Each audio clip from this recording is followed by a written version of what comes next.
the use of cinnamon to help treat diabetes remains controversial.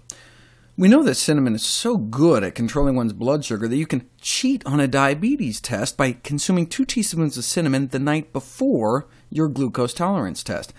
Basically, they make you drink some sugar water and see how well your body can keep your blood sugar levels under control. And if you eat those 2 teaspoons right when the test starts or 12 hours before, you can significantly blunt the spike. A half teaspoon of cinnamon does not seem to be enough, but about a teaspoon a day does appear to make a significant difference. A review of the best studies done to date found that the intake of cinnamon by type 2 diabetics or prediabetics does lower their blood glucose significantly. So what's the controversy? Well, as I described before, cassia cinnamon, also known as Chinese cinnamon, or probably what you're getting at the store if it just says cinnamon, contains a compound called coumarin, which may be toxic to the liver in high enough doses. Originally, the concern was mainly for kids during Christmas time, where they might get an above-average exposure. But more recently, some researchers suggested that kids just sprinkling some cassia cinnamon on their oatmeal a few times a week might exceed the recommended safety limit. The bold values here are above the recommended upper limit. For little kids, just a quarter teaspoon of cinnamon a few times a week may be too much. And if you're eating that cinnamon-sprinkled oatmeal more than every day, even adults can bump up against the limit.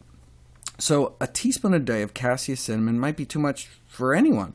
But look, no problem. Just switch from cassia cinnamon to Ceylon cinnamon, and you can get the benefits without the potential risks, right? Well, without the risks, yes, but we're not sure about the benefits.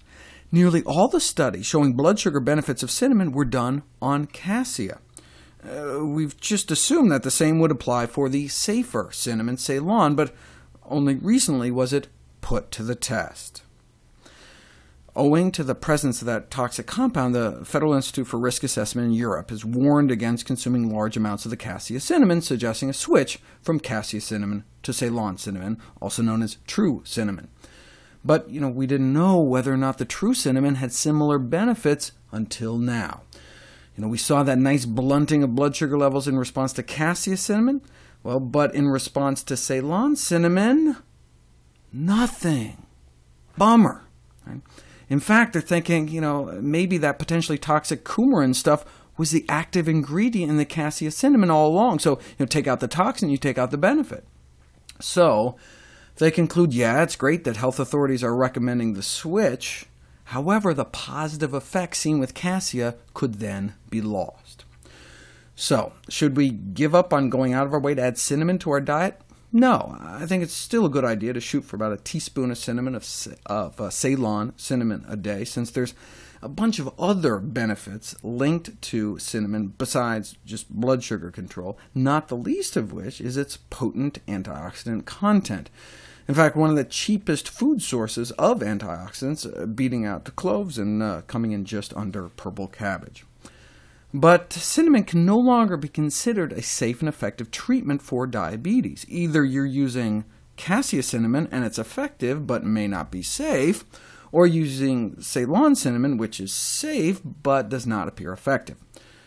But look, even the cassia cinnamon only brought down blood sugars modestly. In other words, only as good as the leading diabetes drug in the world, metformin, sold as glucophage. Yeah, it may work as good as the leading drug, but that's not saying much. The best way to treat diabetes is to attempt to cure it completely, reversing diabetes with a healthy diet.